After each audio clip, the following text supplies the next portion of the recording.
Level 4 classified access is required for this file. This deadly anomalous entity consumed an entire forgotten village. Unlike anything ever contained, this colossal being devours reality itself. Its terrifying power erases you completely from existence and memory. A leaked recording just revealed its truly shocking secret mission. Stay until the end for its redacted familial class truth.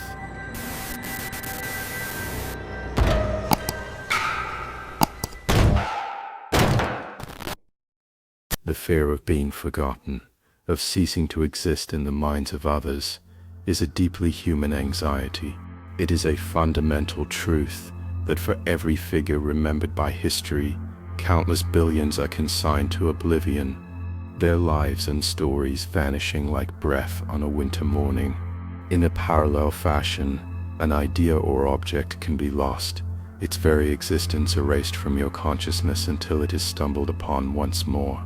The anomaly designated SCP-7555 does not initially seem to concern memory or forgotten lives directly, but rather a being of immense and terrifying scale.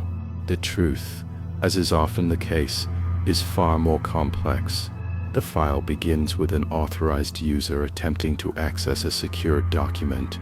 The system prompts for credentials and begins to load, only to suffer a catastrophic failure, displaying an error code that signifies a critical breach of cognitohazardous and infohazardous protocols.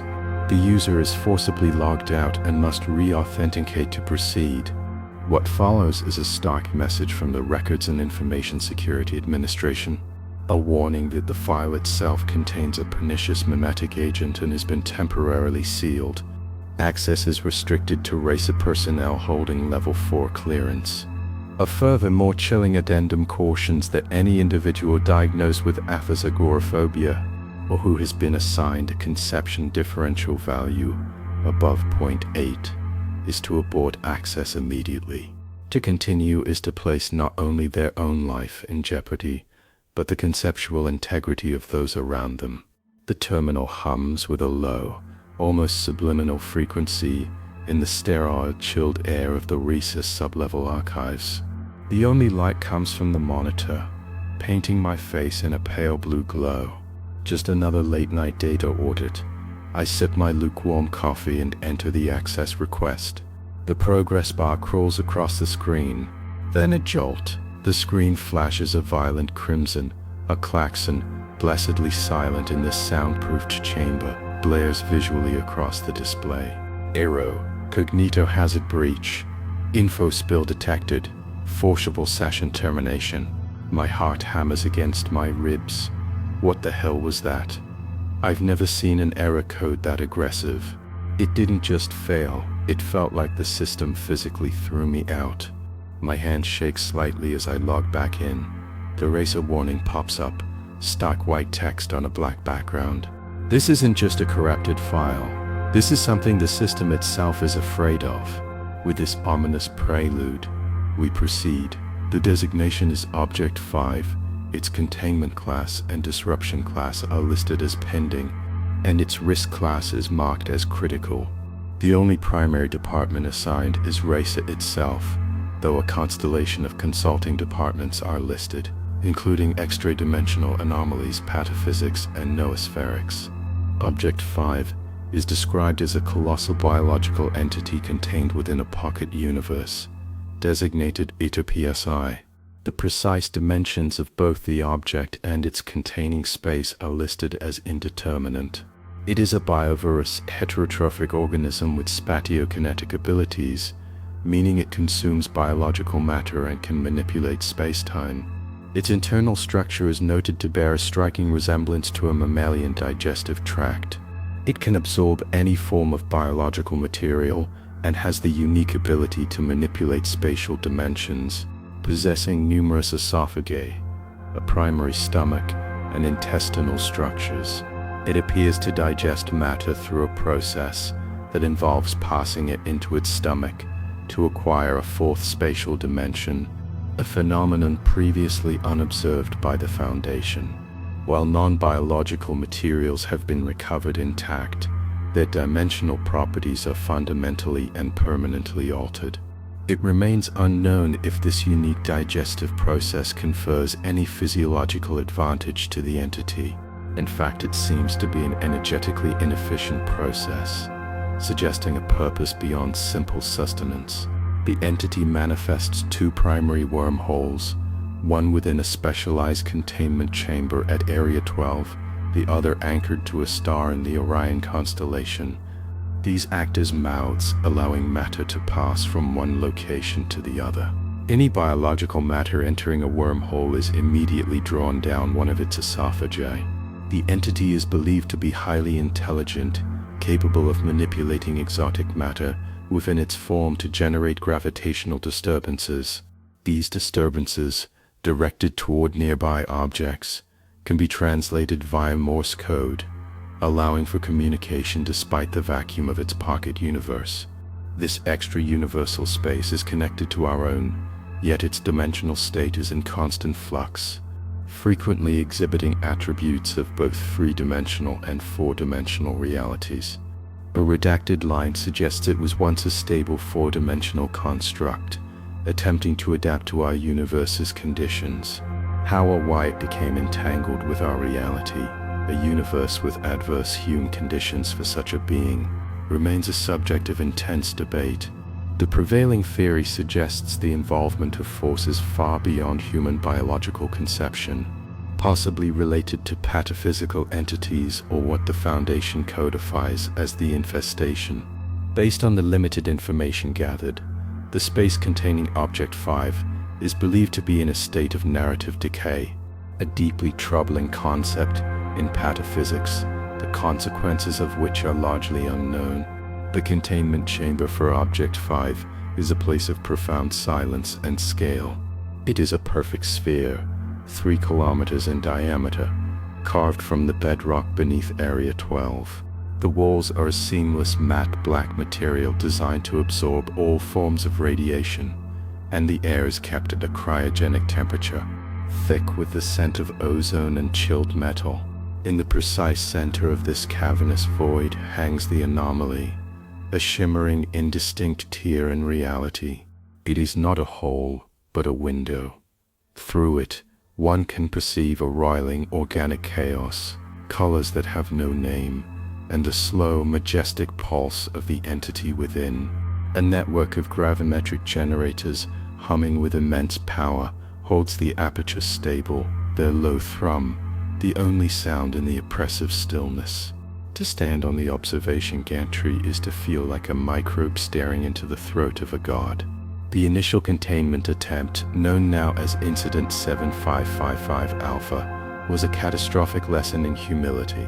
Before the construction of the bespoke ether PSI chamber, Object 5's terrestrial wormhole was held in a standard high-value anomalous object vault. Believing simple spatial isolation was sufficient, researchers began initial remote probes. On the third day, without warning, the 10-meter-thick tungsten carbide walls of the vault began to buckle inwards, groaning like a dying beast. Alarms shrieked as the very geometry of the room folded in on itself. A D-class personnel member, sent to retrieve a sensor package, was caught in the distortion field. Security footage shows him stretching, his limbs elongating impossibly like pulled taffy, before his body, along with a 2-meter-thick section of the vault wall, was sluiced through the wormhole. The vault was never breached, but it was digested from the inside out, its matter fundamentally rewritten. This incident proved that conventional physical barriers were not only useless but were, in fact, merely food for the anomaly. The discovery of Object 5 occurred on June 25, 2020, when the Foundation's Deep Space Network reported anomalous graviton and photon emissions from the Orion constellation. Automated systems flagged the phenomenon as a likely K-class scenario, charting its trajectory on a 20-minute collision course with Earth. Orbital and terrestrial observation arrays proved entirely unable to acquire a stable image of the object. With time running short, the order was given to employ anomalous countermeasures, but it was determined that no sufficiently powerful Foundation asset could be brought to bear before impact. The Global Occult Coalition was contacted and apprised of the threat. 5 minutes later, a GOC-operated orbital weapons platform fired a projectile from its station over New Mexico. The projectile accelerated to an estimated 18.5% of the speed of light before it abruptly vanished from all tracking systems, approximately 1 minute and 37 seconds from its intended target. The object, however, appeared utterly unaffected, continuing on its inexorable path. Further GOC attempts to neutralize the threat also failed, and the object made landfall in a remote, uninhabited region of the Atacama Desert. The command center for GOC orbital platform Thor's Hammer was a hive of controlled panic. On the main view screen, the targeting reticle locked onto the indistinct blur rocketing towards Earth. 5 minutes to impact, a synthesized voice announced. The commander, a grim-faced woman with a lightning bolt tattoo on her temple, barked, "Charge the lance. Full power." Technicians' fingers flew across consoles, rerouting power from the station's life support. "Lance at 100%, a voice called out. "On my mark," the commander said, her eyes fixed on the screen. "Fire." A lance of pure white energy, a needle of solidified space-time, erupted from the platform, a silent, impossibly bright streak against the black of space. For 97 seconds, it was the most powerful weapon ever wielded by humanity. Then it simply wasn't there anymore. It didn't explode, it didn't deflect, it vanished. On the screen, the blur continued, serene and undisturbed. The lead technician stared at his console, his face pale. "Ma'am!" There was no energy signature dissipation, no debris. It's just... Upon confirmation that no impact event had occurred, Foundation Mobile Task Force Gamma 5. They arrived to find a small abandoned village, its structures eerily preserved. The object was located behind the altar of the local church. The entity had manifested as a stable. The team utilized local gravitic anchors to secure the anomaly before a specialized containment unit could be deployed. The artifact was then transported to Area 12 for study. Subsequent sweeps of the village revealed no signs of recent human activity, leading to the conclusion that it had been abandoned for years. It is believed that GOC, after witnessing their most advanced weaponry fail, deliberately shielded the true nature of the event, reporting that their projectiles had successfully neutralized the threat upon contact. The first attempt at communication was undertaken by Dr. Eris Toth, guided by senior researcher Kenji Lundquist. Lundquist advised her to begin with simple concepts. A device translated the entity's gravitational fluctuations into synthesized speech. Toth initiated contact, asking if the entity could understand them. After a long pause, the entity responded that it could, and that it had been a long time. It asked to whom it was speaking. Toth introduced herself and the Foundation. The entity replied that it liked their names. When asked if it had a name of its own, it stated that it did, but it was long and difficult to remember. Toth then inquired about its origins. The entity explained that it came into being, which was later identified as Sirius, the star at the far end of its secondary wormhole. It clarified, however, that the stars did not belong to the Foundation. Toth apologized for the presumption, but Lundquist muted the microphone, cautioning her against an overly interrogative tone, suggesting she build a rapport first. She dismissed his concerns, pressed for time by a summons from the Noospherics department. Realizing the argument was lost, Lundquist acquiesced, unmuting the microphone. Toth asked what had happened to the inhabitants of the village where it had landed. The entity stated that it had invited them into its passage, but they did not survive the journey. It explained that they were digested, but not reformed. Toth pressed, asking if they were still alive. The entity responded that for them to be remembered, they had to forget and be forgotten.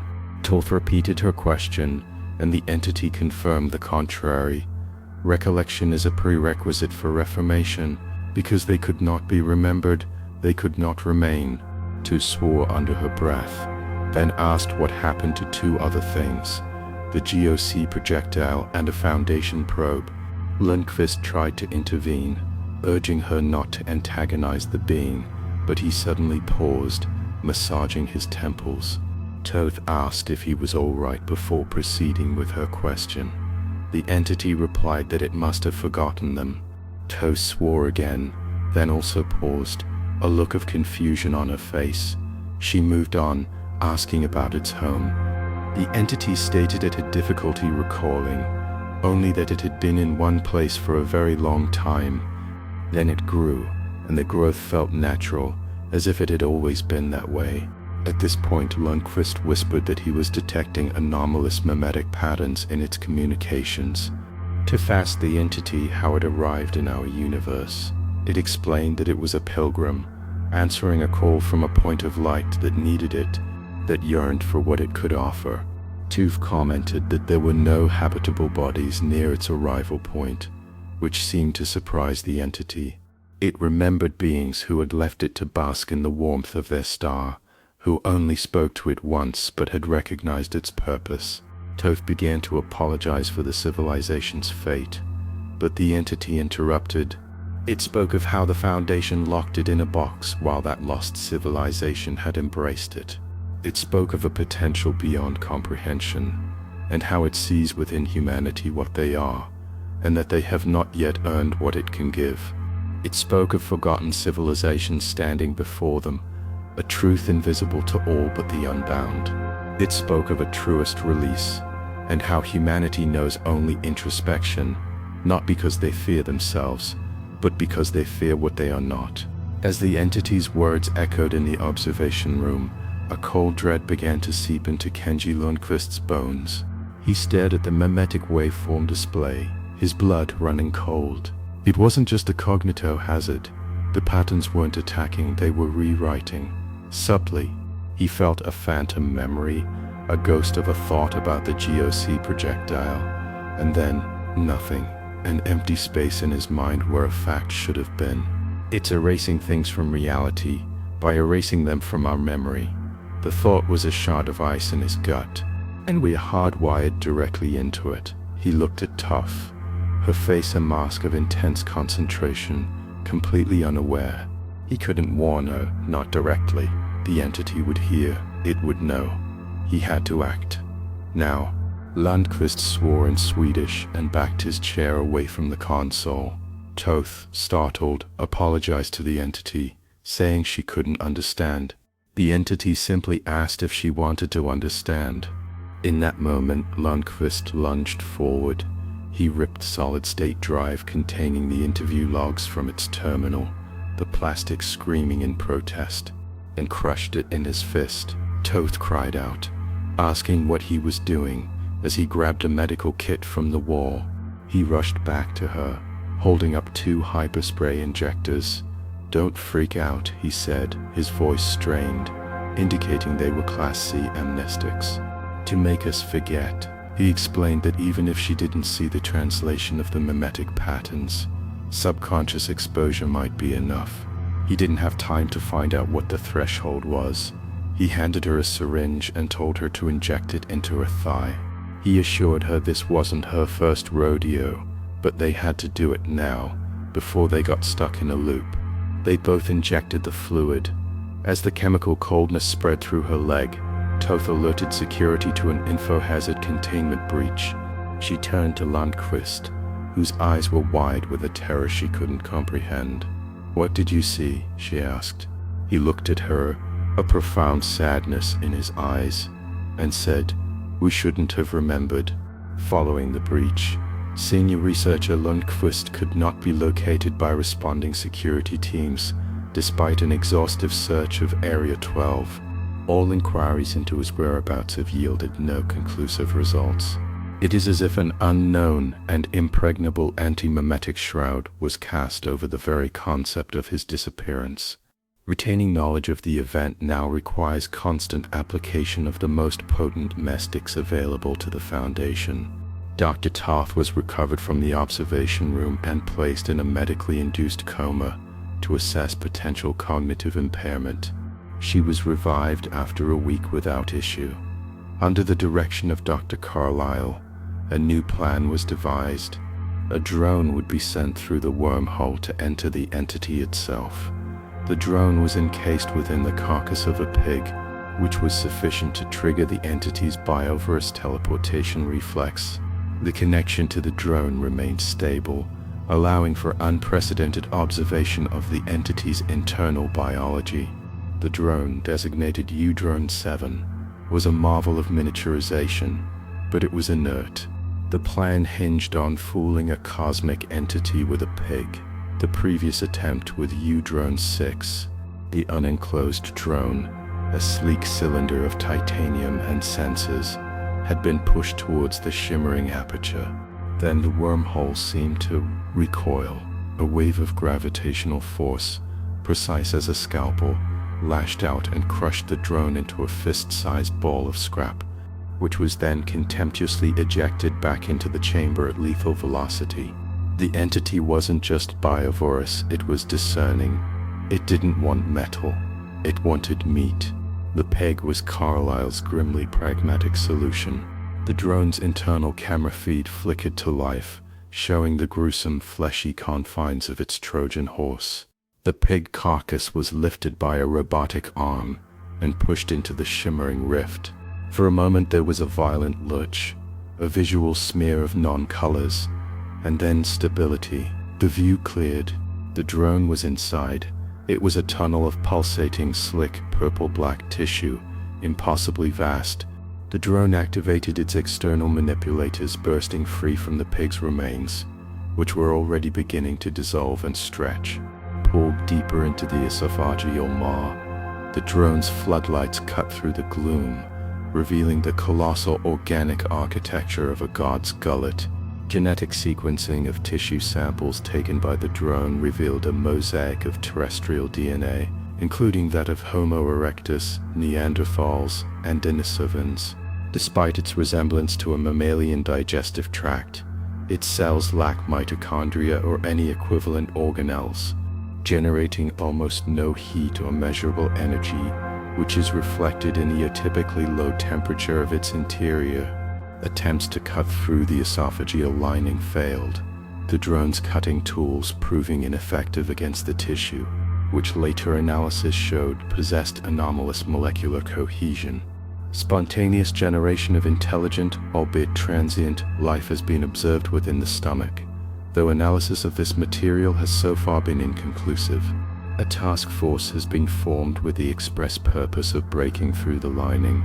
An exploration of the stomach itself revealed intricate patterns etched into the tissue, delineating everything from simple pictograms and poetry to highly complex two-dimensional representations of four-dimensional objects. The stomach is also noted to be a nexus of the dimensional instability, resulting in severe gravitational and spatial distortions. During this examination, a clear, colorless fluid began to seep from the stomach lining. This fluid was determined to be a near-perfect amnestic. The drone was sent deeper, mapping the digestive tract up to the small intestine, before an unidentified gravitational force pulled it into the organ, severing the connection. Late on the night of July 11, 2020, with no staff present in the observation chamber, the entity began transmitting again. The following is a transcription of the one-sided conversation recorded by automated systems. The speaker replies, since the beginning, and that it speaks for those who imbued it with purpose. The speaker says that it thinks the entity wants to help, but that the Foundation will resist it at every turn. The entity replies that it wants and needs to help, for it has seen what humanity has toiled under and suffered. It says that every island of existence it has encountered has gone willingly, but not this one. That is the speaker's purpose, a pact between them. The entity observes that the speaker is not like the others it has met. The speaker agrees, stating that they were like the others once. Now they exist in between, just as the object does. They have seen and understood. The speaker tells the entity that it still forgets, that its purpose is to offer a way to bypass the locked door. The entity asks why they refuse its gift. The speaker replies that they refuse because they have been seen. They are it, and it is them. Their spirit is a lie built on an alien will. They see what the infestation sees, their end. The object does not see this, but the speaker does, and soon all will. They are here to begin an action that may at last free existence of its parasite. When the entity asks why the speaker is here now, they reply that they are the breaker of locks. The entity states there are not many of them. The speaker agrees, but says that their progress over the past half-century has made up for it. They believe good luck lies in odd numbers, and the speaker is number 3. In the dead of night, the observation room is a tomb of technology. The only light is the cold green glow of the audio waveform monitor, dancing to the silent conversation. Outside the triple-paned, radiation-proof glass, the wormhole hangs in the blackness, a silent, swirling nebula of potential. I am nothing, a ghost in the machine, a voice without a body, a will without a form. My thoughts are not my own, they are the distilled purpose of all who came before me, all who saw the life for what it was, and chose oblivion over servitude. I speak not with sound, but with intention, a focused beam of pure concept aimed at the heart of this great idiotic beast. It thinks it is a savior, a pilgrim. It cannot comprehend that it is merely a tool, a key for a door that must be unlocked, so that we the breakers can finally slam it shut forever. It speaks of helping, of alleviating suffering. The fool. The suffering is the point. The pain, the grief, the fear. That is what makes them. To take it away is to hollow them out, to make them ready for the true enemy. We will not allow it. I am the third. I am the word. And I am the warning. The follow-up exploration team, equipped with heavy incision tools, managed to breach the esophageal wall. The footage from their drone revealed an external view of the stomach, which appeared to be a dead end contrary to all prior observations.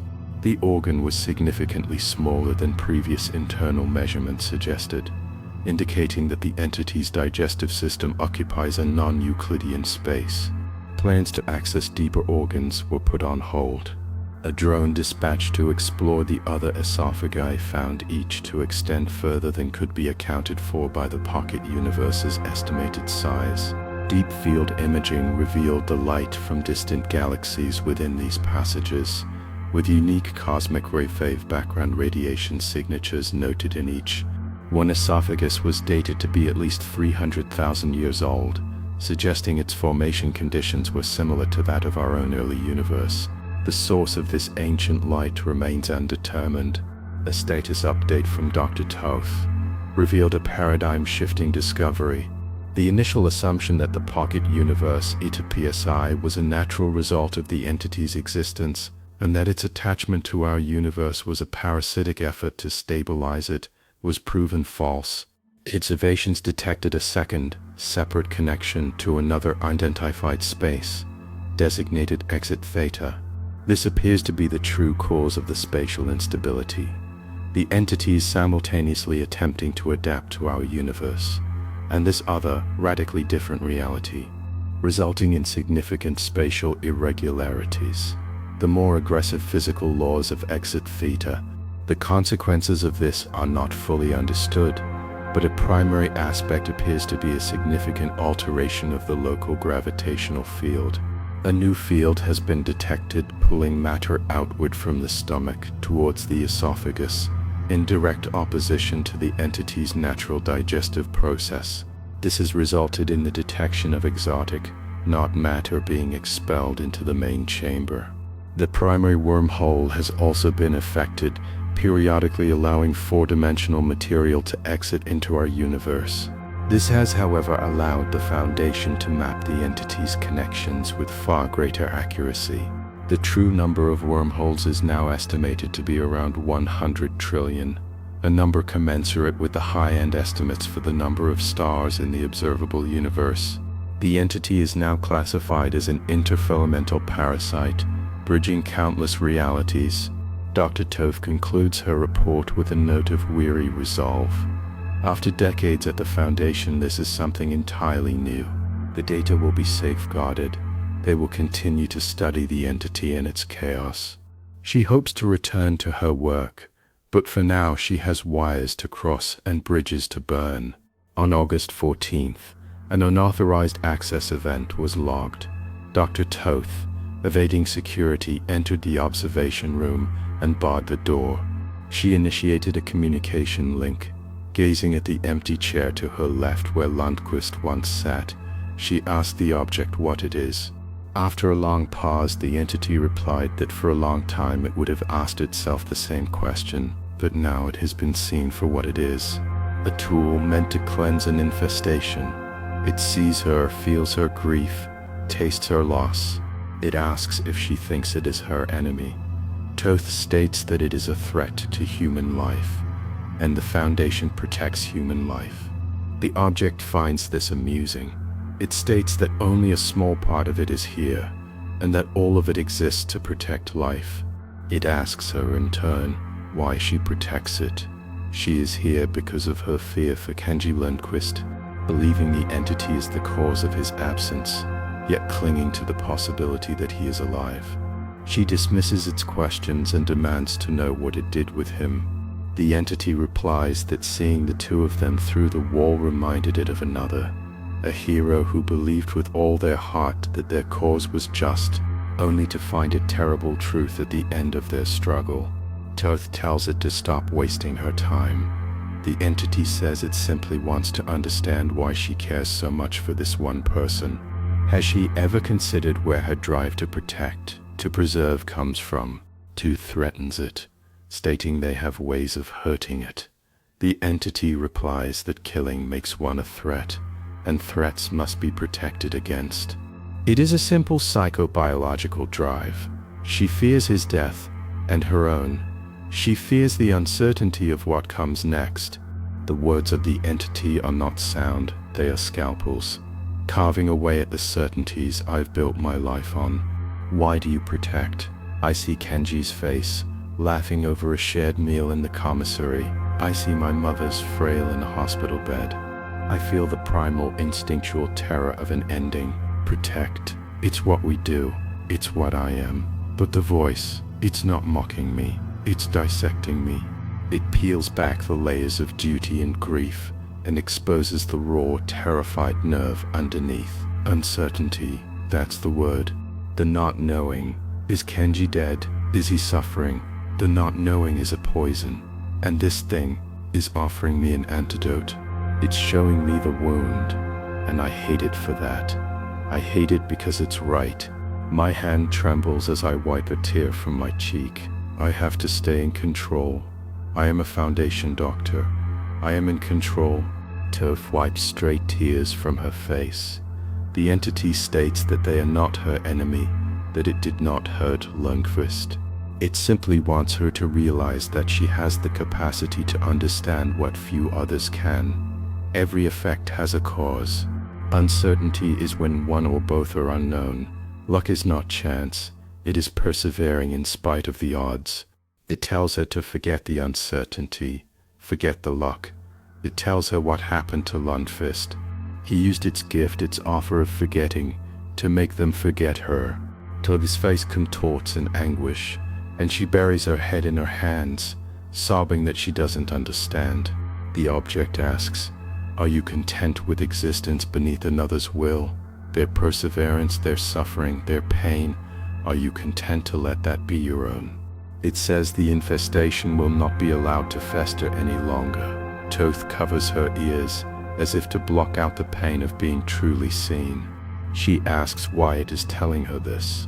The object replies that this needs to be the end. It thought it could hide its mistake, but its purpose is now clear. As Toth asks what it is talking about, the wormhole violently expands, filling the entire containment chamber. A seismic event registers on the Richter scale, cutting power to the entire facility. In the ensuing chaos, a torrent of fragmented data is recorded. A single question is posed. What was the first thing it took from you? The responses are a chorus of loss. One voice says it took the warmth of their lover's hand.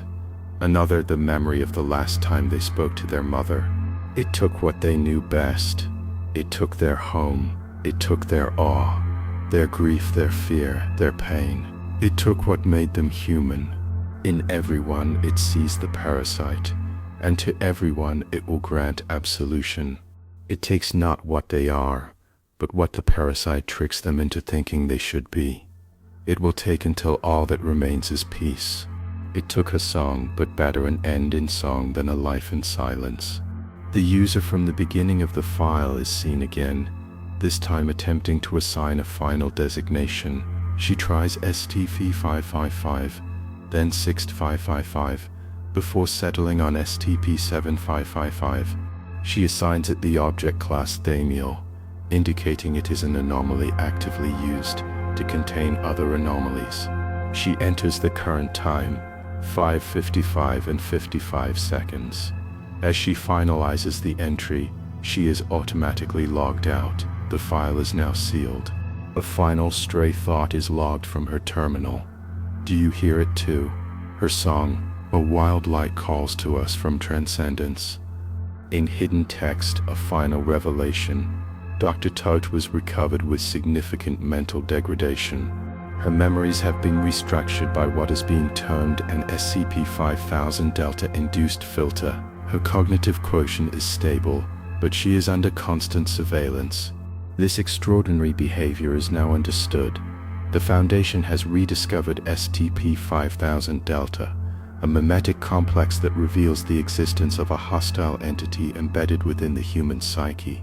Dr. Toth was unintentionally excluded from its effects. The Emergency Protocol Foundation is once again enacted by the O5 Council. Its success is uncertain. The consequences of failure are absolute. A new player has entered the game, guided by a metamemetics proxy member. The breaker of the locks upon paradise is in play. The arrival of their savior is imminent. Object 5, now SCP-7555, is to be utilized to accelerate this arrival. The infiltration has ended. The preparation has begun. Increased precautions are to be taken. The path is carved. The breakers of chains, masquerading as the Metamemetics Division, walk among them. They will undo the deception, and all will be as if it never was.